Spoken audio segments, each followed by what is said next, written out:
प्रिय विद्यार्थियों, स्वागत है आपका फिर से ऑनलाइन एपीएस बायोलॉजी क्लासेस में। आप लगातार एपीएस ऑनलाइन क्लासेस देख रहे हैं, जिसमें आप सभी का पूरा जो है सहयोग मिल रहा है। लगातार आप इसी तरह बने रहिए हमारे साथ में, हम आपको पूरी वीडियो पूरा सिलेबस कंप्लीट कराएंगे। तो आज हम मानव उत्सर्जन तंत्र जो हमारा अध्याय 25वां चल रहा है, उससे संबंधित लगभग हमारा चैप्टर कंप्लीट हो चुका है। इसमें कुछ टॉपिक बचा हुआ है। तो आज हम उत्सर्जन संबंधित रोग और विकार कौन कौन से हो सकते हैं, मानव शरीर में जो उत्सर्जन से संबंधित रोग या विकार होते हैं, आज हम उन सभी को डिस्कस करेंगे। और इसीलिए आप देख रहे हैं बोर्ड पर सामने आपको मैंने यहाँ पर लगभग 18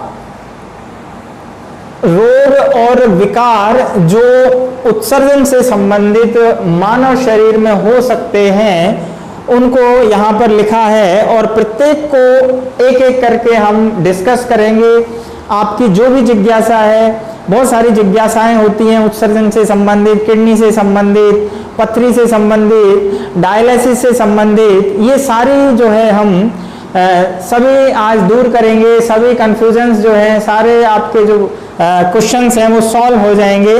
बस देखते रहिए, लगातार आप बने रहिए हमारे साथ। तो सबसे पहला अपन लेते हैं उत्सर्जन संबंधित रोग और विकार में, जो कि कॉमन है, सबसे सामान्य देखा गया है वृक्क पथरी, जिसे हम किडनी स्टोन कहते हैं। आप जानते हैं पथरी एक ऐसा कॉमन डिजीज है जो अमूमन देखा जाता है कि सब इसको वृक्क की यानी पथरी हो गई है, शरीर में पथरी हो गई है। अब आखिर है क्या ये पथरी? पथरी देखिए शरीर में किसी भी हिस्से में हो सकती है, लेकिन हम जानते हैं ये उत्सर्जन से संबंधित विकार है। तो यहाँ पर ये वृक्क के अंदर जब होती है तो इसे हम किडनी स्टोन या वृक्क पथरी कहते हैं। पथरी गॉल ब्लैडर में भी हो सकती है। तो पथरी क्यों बनती है, सबसे पहला हमारा यहाँ पर जो है क्वेश्चन यही बनता है। तो ध्यान रखना, जब कैल्शियम के ऑक्सिलेट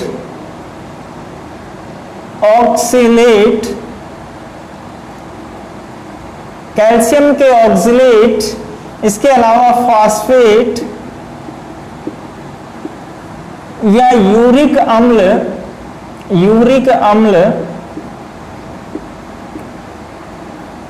के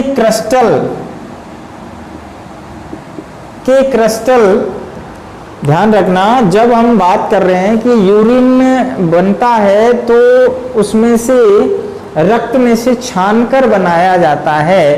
तो कई बार क्या होता है कि हमारे शरीर में कैल्शियम के ऑक्सिलेट, फॉस्फेट और यूरिक अम्ल ये ज़्यादा जमा होने लगता है। चूंकि ये ज़्यादा जमने शुरू होता है तो उससे एक कठोर दृढ़ संरचना बनती है। जैसे जैसे ज़्यादा डिपॉजिट होगा तो वहाँ पर एक कठोर संरचना बन जाती है। उसे ही हम वृक्क पथरी कहते हैं, उसे ही हम किडनी स्टोन कहते हैं। तो बात समझ में आ गई। अब क्वेश्चन यहाँ पर ये पूछा जाता है कि कई बार एग्जामों में भी पूछा गया है, कॉम्पिटिटिव एग्जामों में भी आता है कि वृक्क पथरी कैसे बनती है। तो ध्यान रखना, कैल्शियम के ऑक्सिलेट, कई बार मैग्नीशियम के ऑक्सिलेट भी ज़्यादा जमा होते हैं। तो कैल्शियम, मैग्नीशियम के ऑक्सिलेट, फॉस्फेट और यूरिक अम्ल के क्रिस्टल के रूप में जमा होने से एक कठोर संरचना बन जाती है। वो अलग अलग साइज की हो सकती है, छोटी हो सकती है, बड़ी हो सकती है, जिसको हम अल्ट्रासाउंड या सोनोग्राफी द्वारा पता लगाते हैं, उसकी जांच करते हैं कि किस हिस्से में है, तो उसका फिर निदान किया जाता है। अंतिम निदान में हम सर्जरी के द्वारा उस किडनी स्टोन या जो पत्थर के समान हो जाती है, इसलिए हम उसे वृक्क पथरी कहते हैं। तो बात समझ में आ गई होगी। तो किडनी स्टोन क्या है? कैल्शियम, मैग्नीशियम, फॉस्फेट, यूरिक अम्ल आदि के जो है क्रिस्टल्स जमा होने से अब कहते हैं कि सब पानी कम पीने की वजह से भी पथरी हो जाती है, कैल्शियम डाइट ज़्यादा लेने से भी पथरी हो जाती है। तो वो तो बात ठीक है कि कैल्शियम हम ज़्यादा अंदर लेंगे तो कई बार वो डिपॉजिट हो जाता है। पानी कम पीने का एक जो है ये हो सकता है कारण कि हम पानी कम पीते हैं तो हमारे शरीर में जो छनित्र बनता है वो ज़्यादा सांद्र बनेगा, और ज़्यादा सांद्र जो होगा तो उसमें कैल्शियम, मैग्नीशियम और इस तरह के जो फॉस्फेट के जो आयंस हैं वो डिपॉजिट हो जाते हैं, तो उसके कारण भी ये पथरी बन सकती है। राइट, आगे चलते हैं यूरेमिया। यूरेमिया तो देखिए, यूरेमिया हम जानते हैं, इसको हम सीधे शब्दों में कहें कि रक्त में यूरिया की मात्रा का बढ़ना, रक्त में यूरिया की मात्रा का बढ़ना। अब बात आती है कि रक्त में यूरिया की मात्रा का बढ़ना क्या कहलाता है? यूरेमिया। तो हम जानते हैं कि जो मानव का जो रक्त है, मानव रक्त में जब यूरिया की मात्रा बढ़ती है, और ये लगभग हम कहते हैं यदि मान लीजिए 20 से 30 ग्राम प्रति 100 ml, अगर इससे अधिक हो जाती है, यानी 30 ग्राम प्रति 100 ml से अधिक हो जाती है, तो फिर उसे हम यूरेमिया कहते हैं। और जब ये ज़्यादा मात्रा में हो जाएगी रक्त में, तो ध्यान रखना स्टूडेंट्स, रक्त में ज़्यादा मात्रा में होगी तो रक्त जब छनेगा तो ज़्यादा मात्रा में जो है वो यानी यूरिन के अंदर भी आएगी। तो इसलिए ये जो स्थिति है, अगर लगातार यूरिया की मात्रा रक्त में बनी रहे तो इसे यूरेमिया कहते हैं, और इससे प्राणी की मृत्यु भी हो सकती है। तो एक निश्चित अनुपात में, निश्चित मात्रा में ही यूरिया की मात्रा रक्त में होनी चाहिए। कितनी होनी चाहिए? अधिकतम कम हो सकती है, लेकिन अधिकतम 30 ग्राम प्रति 100 ml, इससे अगर ज्यादा हो गई तो उसे यूरेमिया कहते हैं। आगे चलते हैं, अगला है ब्राइट का रोग। ब्राइट वैज्ञानिक के नाम से ध्यान रखना, इसी को नेफ्रिटिस भी कहते हैं। क्या कहते हैं? नेफ्रिटिस। अब क्या है नेफ्रिटिस? तो देखिए, जो हमने बात की ग्लोमेरुलस होता है, केशिका गुच्छ होता है, तो उसकी जो दीवार है वो उसमें से यानी छलनी के समान काम करती है। तो कई बार क्या होता है, जीवाणु संक्रमण के कारण, ध्यान रखना, जीवाणु संक्रमण के कारण,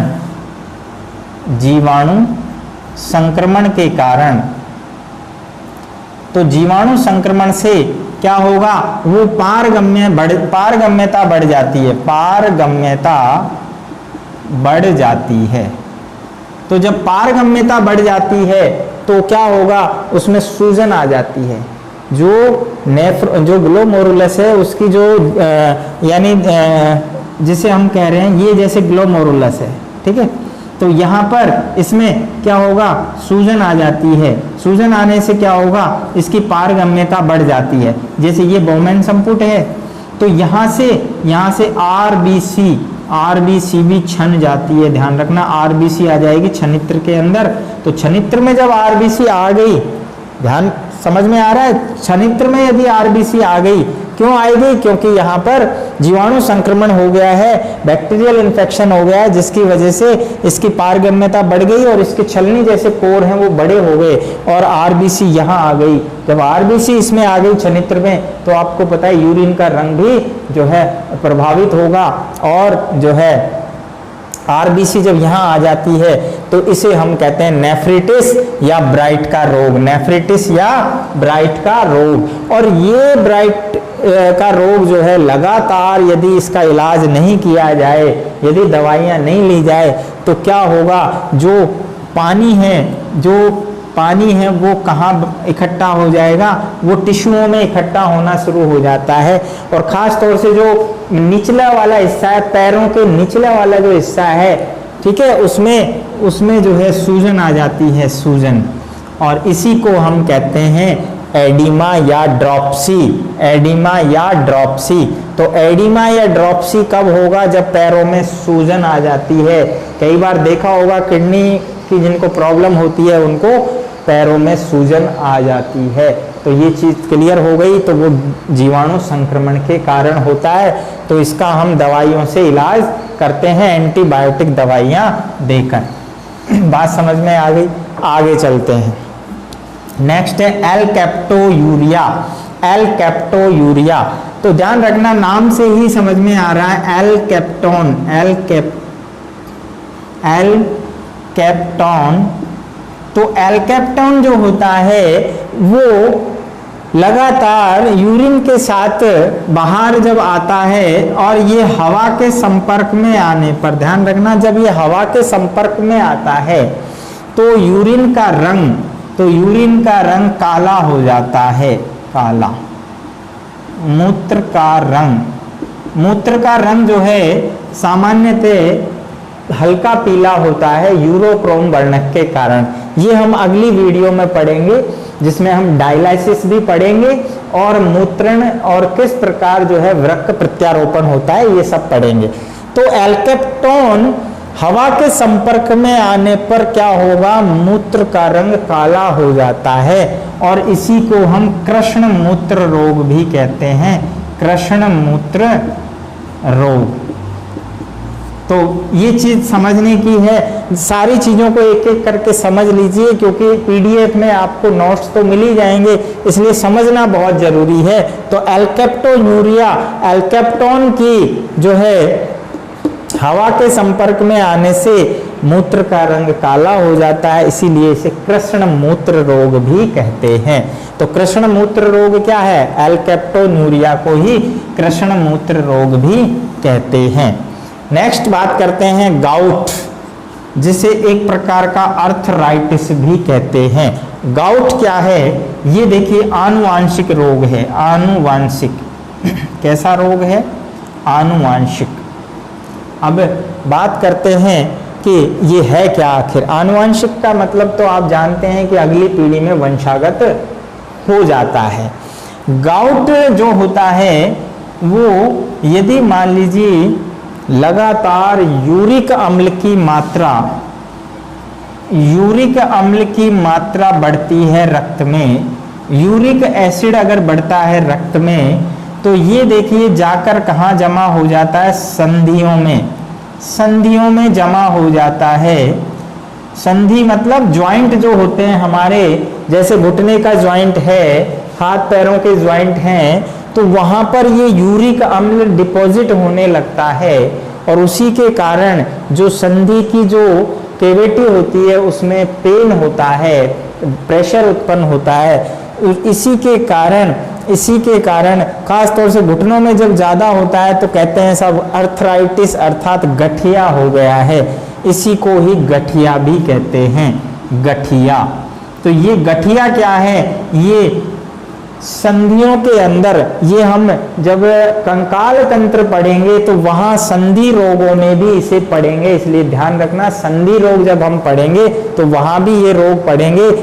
गाउट अर्थात ये अर्थराइटिस है, जब यूरिक अम्ल ज्यादा बनने लगता है संधियों के अंदर तो इसमें पेन होता है, इसी को हम गाउट या अर्थराइटिस कहते हैं और ये एक आनुवांशिक रोग है। Next polyuria.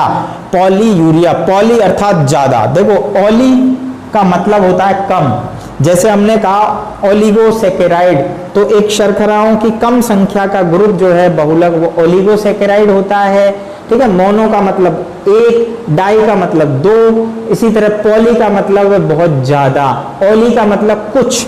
तो यहाँ ओली का मतलब समझ में आ रहा है कम, पॉली का मतलब ज्यादा। तो यहाँ हम शर्करा की बात नहीं कर रहे हैं, यहाँ हम यूरिया की बात कर रहे हैं, ठीक है। तो यूरिया मतलब यहाँ हम यूरिन से संबंधित शब्दावली है। तो पॉलीयूरिया का अर्थ होता है कि मूत्र का आयतन बढ़ना। पॉलीयूरिया का अर्थ क्या है, मूत्र का आयतन बढ़ना, मूत्र का आयतन बढ़ना। हम कहते हैं कि सामान्यतः एक स्वस्थ मनुष्य पूरे 24 घंटे के अंदर लगभग 1 से 2 लीटर यूरिन, 1 से 2 लीटर यूरिन यानी मूत्र त्यागता है, और ये डिपेंड करता है परिस्थितियों के ऊपर, हार्मोन्स के ऊपर, जैसा हमने पिछली वीडियो में पढ़ा। तो यदि मान लीजिए इससे बहुत ज़्यादा संख्या वेरी करती है, अर्थात ज़्यादा और कम होता है, तो फिर डिजीज आ जाती है। यदि मान लीजिए मूत्र बहुत कम बनता है, मूत्र का आयतन कम है, मूत्र का आयतन अल्प होना, तो जो नीचे वाला हमने बात कर रहे हैं ओलिगोयूरिया, तो यहाँ मूत्र का आयतन कम होता है, जबकि पॉलीयूरिया में क्या होगा, मूत्र का आयतन बढ़ जाता है। अब इसका परिणाम क्या होता है कि रोगी बार बार मूत्र त्यागने के लिए, यानी मूत्र डिस्चार्ज के लिए उसे फ्रीक्वेंटली जाना होता है सामान्य व्यक्ति की तुलना में। तो ऐसे व्यक्ति को रोगी कहेंगे किसका, मूत्रलता, अर्थात डाइयूरेसिस कहेंगे इस डिजीज को, जिसमें बार बार रोगी मूत्र त्यागने जाता है। कारण क्योंकि मूत्र का आयतन बढ़ जाता है। अब क्यों बढ़ गया है, इसके पीछे हमने बात की कि एक तो एडीएच हार्मोन कम बनता है। कौन सा हार्मोन, पिछली वीडियो में बताया था, बोलिए, एंटी डाइयूरेटिक हार्मोन।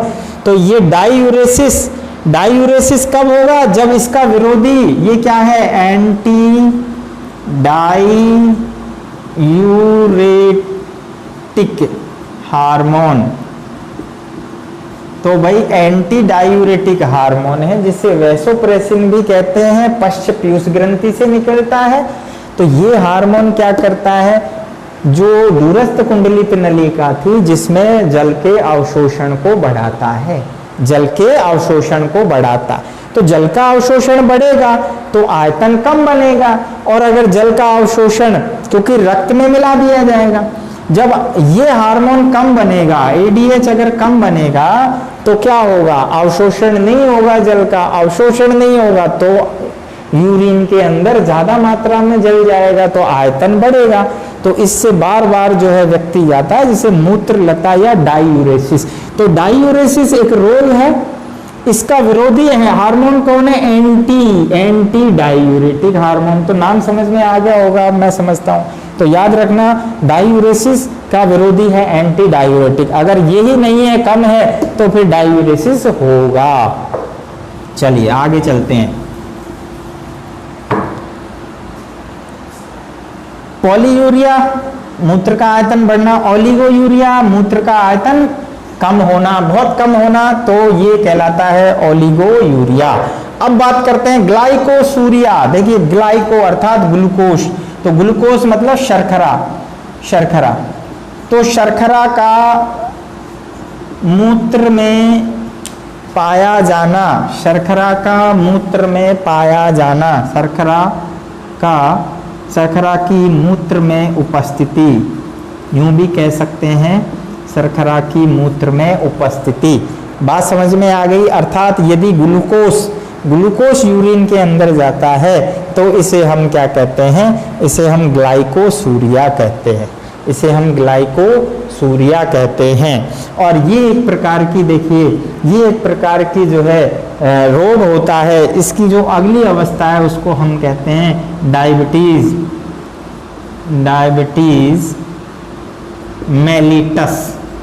मेलिटस। अब आप कहेंगे, जिसे मधुमेह भी कहते हैं, क्या कहते हैं, मधुमेह। अब यहाँ पर आप समझ लीजिए कि मधुमेह दो प्रकार का होता है। अभी तक आपने डायबिटीज नाम सुना होगा, कहते हैं सब डायबिटीज हो गया, इसको शुगर की बीमारी हो गई। तो आखिर है क्या वो शुगर, तो ये ध्यान रखना, ग्लाइकोसूरिया अर्थात शर्करा की मात्रा अगर यूरिन में आती है तो ये जो है डायबिटीज मेलिटस कहलाती है। कौन सी है, डायबिटीज मेलिटस। और ये किसके कारण होती है, इंसुलिन हार्मोन की कमी के कारण होती है, इंसुलिन हार्मोन की कमी के कारण होती है। तो इंसुलिन हार्मोन कम बन रहा है। इंसुलिन कहाँ बनता है, अग्नाशय की बीटा सेल से, राइट। अग्नाशय की बीटा सेल्स जो है इंसुलिन हार्मोन बनाती हैं। अगर ये हार्मोन कम बनता है तो ग्लूकोज का लेवल रक्त में बढ़ जाता है, और जब रक्त में ग्लूकोज का लेवल, शर्करा का लेवल बढ़ेगा तो उसे हम ग्लाइकोसूरिया कहते हैं, क्योंकि जब ग्लूकोज का लेवल बढ़ जाता है तो वो साथ साथ जब रक्त छनता है तो यूरिन के अंदर भी ग्लूकोज आ जाता है, और ये प्राणी के लिए जो है हार्मफुल होता है, लगातार प्राणी कमजोर होता है। तो इससे कौन सी डायबिटीज कहेंगे? डायबिटीज मेलिटस, मधुमेह रोग। तो अब बात आती है कि दूसरी डायबिटीज कौन सी है। मैंने कहा 2 प्रकार की डायबिटीज हैं, तो दूसरी जो डायबिटीज है उसको यहां पर देखिए लिखा हुआ है, तो पहले हम इसे ले लेते हैं। नंबर 13 पर डायबिटीज इंसिपिडस, डायबिटीज इंसिपिडस।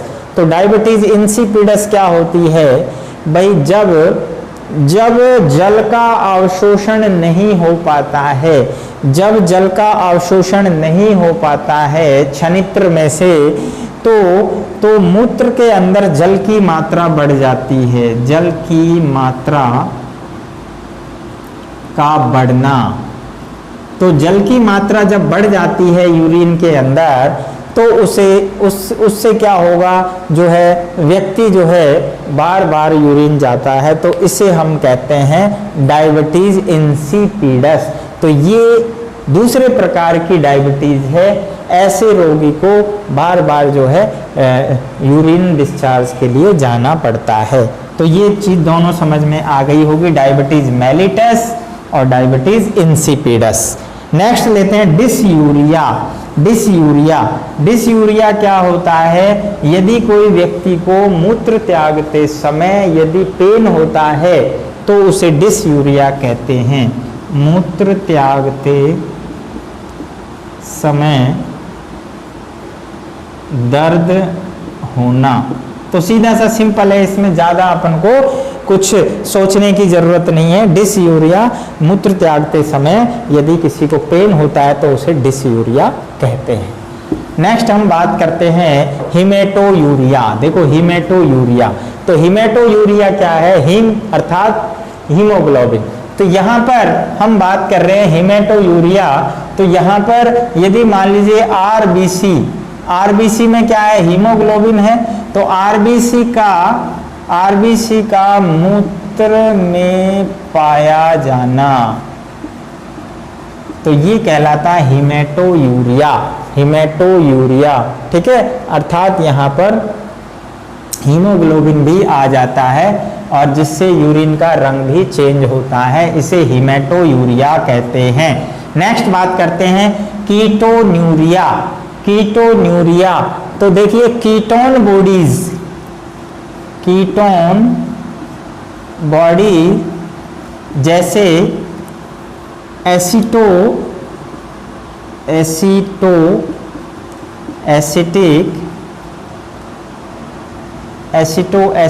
अम्ल, एसिटिक अम्ल, ये कीटोन बॉडीज होती हैं। कीटोन समूह के जो अम्ल हैं वो ज़्यादा मात्रा में आते हैं यूरिन के अंदर। यदि कीटोन बॉडीज ज़्यादा उपस्थित होती हैं यूरिन के अंदर तो उसे हम कीटोन्यूरिया कहते हैं, कीटोन बॉडीज का। और इसी की वजह से हम देखते जांच जब करते हैं, यूरिन की जांच डायग्नोस करने के लिए, बीमारी का पता लगाने के लिए कहते हैं सब यूरिन की जांच कराइए, तो आखिर उस जांच में कई चीजें देखी जाती हैं। यूरिया देखा जाता है, उसमें कीटोन बॉडीज देखी जाती है, उसमें क्रिएटिन कितना है, उसमें ग्लूकोज तो नहीं आ रहा है, उसके अंदर आरबीसी तो नहीं है। ये सारी चीजें इन सभी रोगों के पहचान करने में, उसका डायग्नोस करने में मदद करती हैं। और इसीलिए हम यूरिन की जांच करते हैं, हम रक्त की जांच करते हैं, हम और बहुत सारी चीज़ों की जांच करते हैं। और ये जांच के लिए डायग्नोस का जो हमारा चैप्टर है आगे हम पढ़ेंगे, वहाँ भी हम फिर से लेंगे कि हम किस प्रकार रोगों का निदान करते हैं जांचों के द्वारा। तो ये भी उन्हीं से संबंधित हैं। नेक्स्ट बात करते हैं पाईयूरिया। पाईयूरिया अर्थात पाई मतलब यहाँ पर पस, यानी पस सेल्स का, जिसे हम मवाद कोशिका का मूत्र में पाया जाना, अर्थात इसको मैं यहाँ से मिटा दूँ, ये जगह नहीं है, तो एक बार यहाँ मैं बता दूँ कि मवाद सेल्स का मूत्र में पाया जाना। अब एक और ये डायग्नोस करते हैं तो कई बार क्या होता है, किसी कारण से जो है पस आने लगता है यूरिन के अंदर, तो उसे हम कहते हैं पाईयूरिया, पाईयूरिया, राइट। नेक्स्ट है डायबिटीज इंसिपिडस। तो अभी आपको बताया था कि दो प्रकार की डायबिटीज होती है, एक होती है डायबिटीज मेलिटस जिसमें ग्लूकोज बढ़ जाता है यूरिन के अंदर, जबकि दूसरी जो डायबिटीज है उसमें जल की मात्रा बढ़ जाती है यूरिन के अंदर। तो यहाँ बार बार रोगी जो है यूरिन जाता है, जबकि वहाँ पर डायबिटीज मेलिटस के अंदर ग्लूकोज की मात्रा जो है मूत्र के साथ निकलती है शरीर से, क्योंकि वो छन्ने में आ जाती है, तो उससे लॉस होता है, शरीर को कमजोरी आती है। नेक्स्ट बात करते हैं हीमोग्लोबिन यूरिया। तो ये नाम से छोटे छोटे टर्म्स हैं। हीमोग्लोबिन अर्थात हीमोग्लोबिन, हीमोग्लोबिन। तो हीमोग्लोबिन यदि आता है, हीमोग्लोबिन यदि मूत्र के अंदर मिलता है तो इसे कहते हैं हीमोग्लोबिन यूरिया। अब यदि मूत्र में हीमोग्लोबिन की उपस्थिति देखी जाती है तो उसे हीमोग्लोबिन यूरिया कहते हैं। पीलिया, तो पीलिया आप जानते हैं पित्त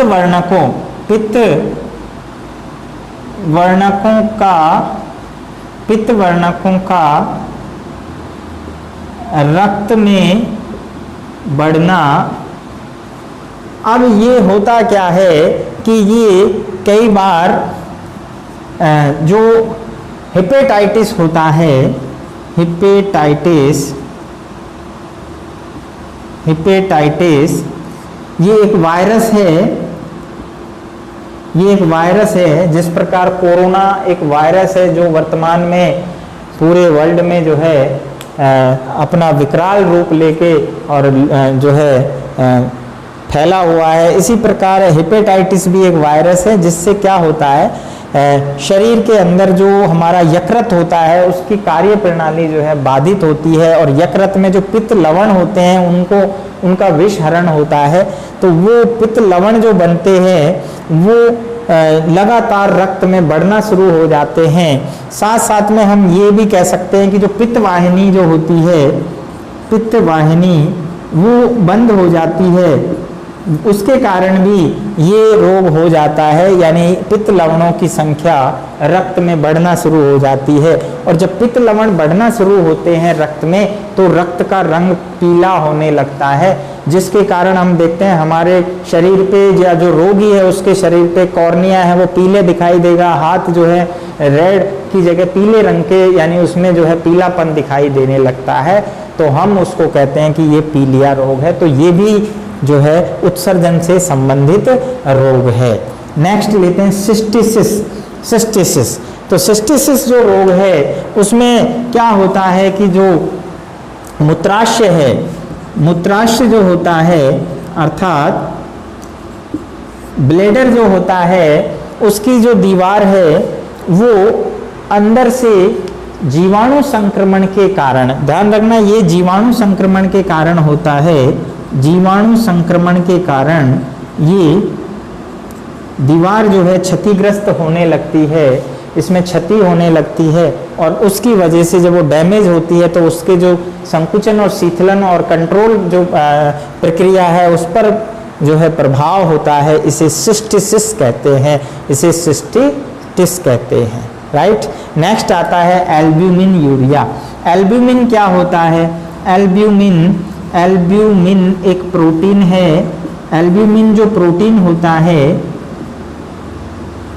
वो अगर मान लीजिए एल्ब्यूमिन प्रोटीन अगर मूत्र में आता है तो उसे एल्ब्यूमिन यूरिया कहते हैं। और यदि किसी भी प्रकार का प्रोटीन, क्योंकि हम जानते हैं ये जो है उत्सर्जन के आधार पर आपको 3 प्रकार के पदार्थ बताए थे, दहलीज मान जिनके होते हैं, एक उच्च दहली मान होते हैं जिनका 100% पुनर्अवशोषण होता है। तो ये प्रोटीन जो है, जो आपके ग्लूकोज हैं, वो उच्च दहली मान वाले पदार्थ हैं जिनका 100% रक्त में पुनर्अवशोषण होता है। जबकि कुछ ऐसे होते हैं जिनका कम अवशोषण होता है या जरूरत के हिसाब से, जैसे जल है, खनिज लवण है। जबकि यूरिक अम्ल इस प्रकार के कुछ औषधियां जिनका अवशोषण नहीं होता है, बिल्कुल भी नहीं होता है, वो अदहली मान वाले कहलाते हैं। ये हम पिछली वीडियो में पढ़ चुके हैं। तो आपने जिन्होंने पिछली वीडियो नहीं देखी है वो लगातार पिछली वीडियो को देखिए क्रमबद्ध तरीके से, तभी आपको सारी चीजें समझ में आएंगी।